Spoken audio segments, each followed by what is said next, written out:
জয় আবার জানার বিন্দে ভক্তিদান্ত স্বামী ছিল প্রপাত জয় জয় জয় শ্রীকৃষ্ণ চৈতন্য প্রভু নিত্যানন্দ শ্রী শ্রী সাধি গৌর ভক্ত বৃন্দ কি জয় জয় রাম কি জয়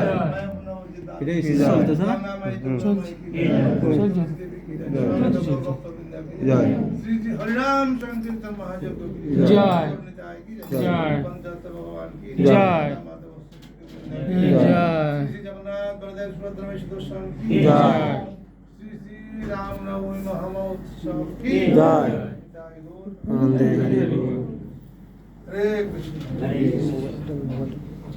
ও এখন আর কোনো কিছু বলি না, একটা শুধু আমি দুই একটা ভগবান রাম বলতে একটা শুধু বলি কেমন লীলা দেখো। হরে কৃষ্ণ। আমাদের সবার কর্তব্যতে ভগবানের চরণে শরণাগত হওয়া। তো একবার রামচন্দ্র যখন বনবাসে যাচ্ছিলেন, বনবাসে যখন গিয়েছিলেন, প্রচুর পরিমাণে কথা বললে আমি বলবো না কিন্তু